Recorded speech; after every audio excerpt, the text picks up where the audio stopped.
శ్రీమాత్రే నమః. ఈ వారం నవగ్రహ స్థితి. ఈ వారంలో మీనరాశి యందు శనీశ్వరుని సంచారం కొనసాగుతూ ఉన్నది.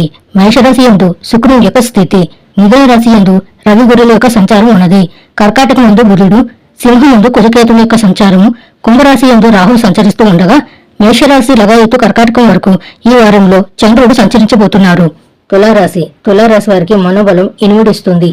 చేపట్టిన పనులు విజయవంతంగా పూర్తవుతాయి. కొత్త నిర్ణయాలు ఉత్తమ ఫలితాలను అందిస్తాయి.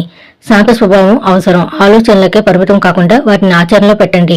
గౌరవ పురస్కారాలను అందుకుంటారు. వ్యాపారాన్ని విస్తరిస్తారు. కొన్ని సందర్భాల్లో మిశ్రమ ఫలితాలు ఉంటాయి. తులారాశి వారికి ఈ వారం అద్భుతమైన వారంగా చెప్పవచ్చును. కారణం ఏమిటంటే ఈ రాశి వారికి లాభస్థాన స్థిత గ్రహాలు చాలా గొప్పగా యోగిస్తూ ఉండడం, షష్ఠ స్థాన స్థిత శనీశ్వరుడు, అలాగే ఈ వారంలో చంద్రబలం ప్రధానంగా ఉండేటటువంటి పరిస్థితులు. సప్తమ స్థానంలో చంద్రుడితోటి వారం ప్రారంభమై దశమంలో ఉండేటటువంటి చంద్రుడితోటి వారం క్లోజ్ అవుతూ ఉంది. చాలా గొప్ప విషయం.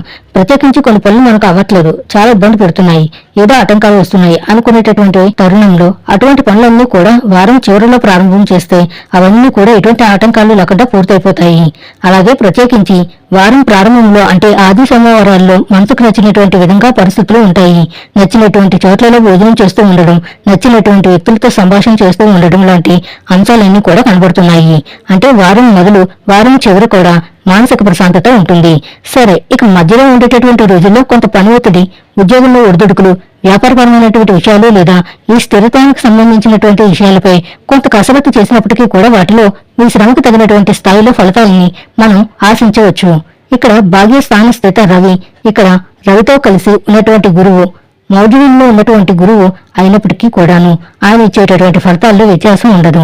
ప్రత్యేకించి ఈ ఆర్థిక సంబంధమైనటువంటి విషయాలు, భూ లావాదేవీలకు సంబంధించిన విషయాలు, కోర్టు కేసులకు సంబంధించిన విషయాలు, జీవిత భాగస్వామికి సంబంధించినటువంటి విషయాలు, ఇవన్నీ కూడా ఒక కొడుక్కి రావడానికి అవకాశం ఉంటుంది.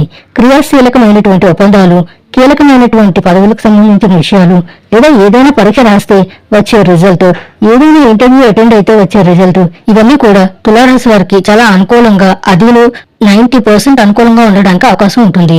కాబట్టి అన్ని విధాలుగా కూడా ఈ వారం తులారాశి వారికి చాలా అద్భుతమైనటువంటి ఫలితాలు ఇస్తూ ఉన్నది. అటు కుటుంబ సభ్యుల తాలూకా సపోర్ట్ కానీ, లేదా ఆరోగ్యం సహకరించడం కానీ, పలానా ఆరోగ్య సమస్య మనల్ని ఇబ్బంది పెడుతుందేమో అనేటటువంటి భయం నుండి అమ్మయ్య పర్వాలేదు మనం దాటగలిగాము అనేటటువంటి స్థితికి చేరుకునేటటువంటి వరకు ఈ పరిస్థితులు అనుకూలంగానే ఉన్నాయి. కాబట్టి తులారాశి వారు ఈ వారంలో మరింత అనుకూలమైనటువంటి ఫలితాలను సాధించడానికి ఈ రాశి వారు ప్రత్యేకించి సూర్యారాధన చేస్తూ ఉండడం చెప్పదగినటువంటి సూచన. ప్రతిరోజు ఆదిత్య హృదయ స్తోత్ర పారాయణ మంచి ఫలితాలని ఇస్తుంది.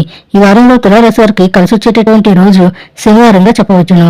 అదృష్ట సంఖ్య 1, అదృష్ట వర్ణం నీలము. శుభం భూయాత్.